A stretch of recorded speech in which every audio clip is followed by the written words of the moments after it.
India express आपको दिखाए सच का आईना।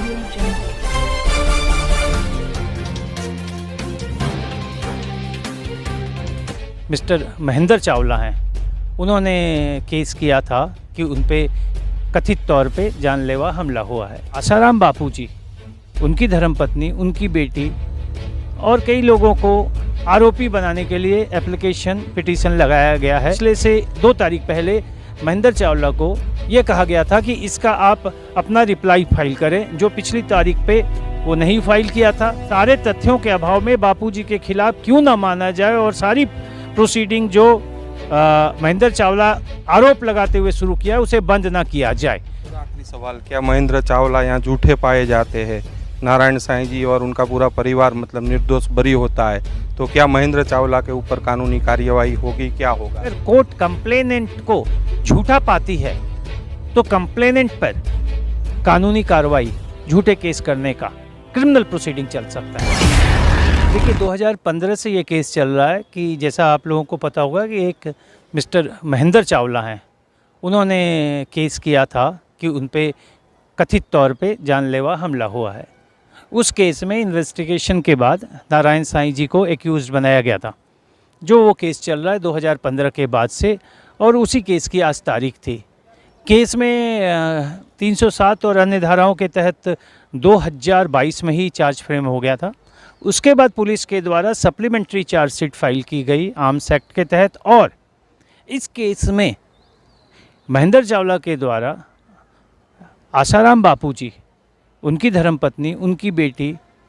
और कई लोगों को आरोपी बनाने के लिए एप्लीकेशन पिटीशन लगाया गया है, और उसकी कोशिश है कि इसमें आसाराम बापू जी को भी आरोपी बनाया जाए। उसी इन्वेस्टिगेशन के बाद जितने भी रिकॉर्ड और दस्तावेज और एविडेंस आए हैं, तो ये केस एक क्लोजर रिपोर्ट का केस है।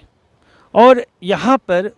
अब सारे दस्तावेजों के बीच पे पिछले कई तारीखों से मेरी तरफ से भी यही बहस चल रही है, और कोर्ट में भी ऑर्डर से भी वही प्रोसीडिंग चल रही है कि ये केस श्री बापू जी और उनकी धर्मपत्नी और बेटी के खिलाफ कोई भी आरोप नहीं है, और ये जो केस है क्लोजर रिपोर्ट फाइल किया जाए, और उनके खिलाफ जो भी ये एप्लीकेशन वगैरह और उनको आरोपी बनाने की जो भी उसने पिटीशन एप्लीकेशन लगाई है, सबको बंद करके उनके खिलाफ ये ऑर्डर पास किया जाए कि उनके खिलाफ कोई केस नहीं बनता, और ट्रू सेंस में, लीगल वर्ड्स में क्लोजर रिपोर्ट माना जाए। उसी पर पिछले से 2 तारीख पहले महेंद्र चावला को ये कहा गया था कि इसका आप अपना रिप्लाई फाइल करें, जो पिछली तारीख पे वो नहीं फाइल किया था। आज जो मुख्य जज साहब थे वो छुट्टी पे थे, तो साधारणतः तारीख लग जाती है, लेकिन हम लोगों ने मैटर को लिंक कोर्ट पे ले गए, और लिंक कोर्ट पर इस केस लिंक कोर्ट में जो प्रोसीडिंग इस केस की चली, और उस प्रोसीडिंग में आज प्रॉपर प्रोसीडिंग हुई, और महेंद्र चावला के वकील ने कहा कि हम रिप्लाई नहीं दे पाए, तो उसको पहले ही आखिरी मौका दिया गया था, और आज कोर्ट ने कहा कि बिल्कुल आपको ये आखिरी मौका है और मौका आपको नहीं मिलेगा। और कोर्ट ने इस बाबत की क्लोजर रिपोर्ट इस सारे तथ्यों के अभाव में बापूजी के खिलाफ क्यों ना माना जाए, और सारी प्रोसीडिंग जो महेंद्र चावला आरोप लगाते हुए शुरू किया उसे बंद ना किया जाए, उसके लिए ही रिप्लाई मांगा गया। और अगली तारीख जो है 26 सितंबर तय की गई उस पर बहस के लिए। तो आगे चलकर क्या लगता है, मतलब नारायण साईं भी इस केस से बरी होंगे? क्या होगा? देखिए, एक वकील होने के नाते मैं कोई कयास नहीं लगा सकता, और कयास लगाना एक वकील का काम भी नहीं है। नारायण साईं जी के लिए जो एविडेंस शुरू हो चुका है, तो वो जैसे ये सारी प्रक्रिया जो अभी क्लोजर करने की श्री आसाराम बापू जी के खिलाफ है आरोप, जो महेंद्र चावला के द्वारा फाइल किया गया है, उसके बाद नारायण साईं जी और अन्य आरोपियों के खिलाफ गवाही की जो प्रक्रिया शुरू होगी, और उसके बाद तथ्यों के बेसिस पर जो है ये सारी कोर्ट निर्णय देगी। लेकिन जहाँ तक मेरे क्लाइंट का, नारायण साईं जी का कहना है कि उन पर बेबुनियाद और झूठा आरोप है, और वो बिल्कुल निर्दोष हैं, और उन्हें कोर्ट से पूरे न्याय मिलने की उम्मीद है, और उम्मीद ही नहीं, उनको पूरा भरोसा है, और उन्हें उन्हें यह भरोसा है कि वो न्यायिक प्रक्रिया के द्वारा बाइज्जत इस केस में बरी होंगे और उनका कहना है कि उन्हें झूठा और एक साजिश के तहत फंसाया गया है, जो पूरी प्रक्रिया कोर्ट की गवाही के बाद तय होगी और उन्हें बाइज्जत इस केस में कोर्ट के द्वारा बरी किया जाएगा। तो सर जिस प्रकार इस बार इस डेट पर रिपोर्ट नहीं पेश की, अगली डेट पर भी अगर रिपोर्ट नहीं पेश करते तो क्या होगा? देखिए, पिछली तारीख से पहले ही उसे लास्ट अपॉर्चुनिटी मिली थी और आज जो है कोर्ट जज साहब ने उनके वकील साहब की बात को सुनते हुए